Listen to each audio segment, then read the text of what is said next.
Shankar big TV. 144 ఏళ్లకు ఒకసారి వచ్చే మహా కుంభమేళా, అందులోనూ మాఘ పూర్ణిమ. దీంతో ప్రయాగ్రాజ్కు భక్తులు పోటెత్తారు. దీంతో త్రివేణి సంగమం కిక్కిరిసిపోయింది.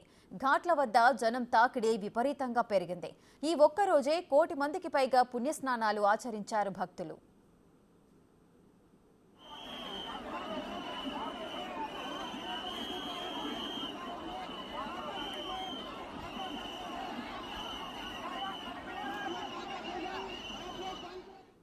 భక్తుల తాకిడి ఎంతలా ఉందంటే, బుధవారం ఉదయం 6 గంటల వరకు పుణ్యస్నానాలు ఆచరించిన వారి సంఖ్య 70 లక్షలు దాటిపోయింది. ఇక ఇప్పటి వరకు కుంభమేళాలో పుణ్యస్నానాలు చేసిన వారి సంఖ్య 46 కోట్లు దాటిపోయింది. ఇక మాఘ పూర్ణిమ స్నానంతో నెల రోజుల దీక్షకు ముగింపు పలికారు కల్పవాసీలు. దాదాపు 10 లక్షల మంది ఈ దీక్షను ఆచరిస్తున్నట్లు యూపీ ప్రభుత్వం తెలిపింది. వీరంతా ఉదయం 6 గంటల వరకు స్నానమాచరించి తమ దీక్షను ముగించారు.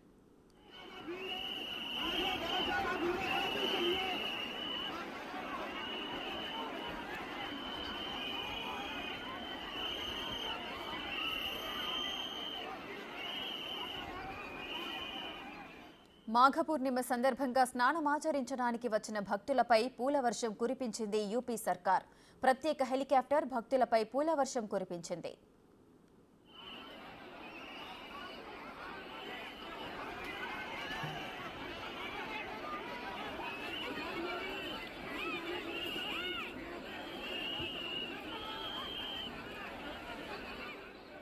పుణ్యస్నానాలు చేసేందుకు వచ్చే భక్తుల కోసం భారీగా ఏర్పాట్లు చేసింది యూపీ ప్రభుత్వం. ప్రయాగ్రాజ్ను నో వెహికల్ జోన్గా ప్రకటించారు. ఎమర్జెన్సీ వెహికల్స్ తప్ప సాధారణ వాహనాలకు అనుమతిని నిషేధించారు. ప్రభుత్వం కేటాయించిన పార్కింగ్ స్థలాలను మాత్రమే ఉపయోగించాలని, ట్రాఫిక్ రూల్స్ను పాటించాలని సూచించారు అధికారులు.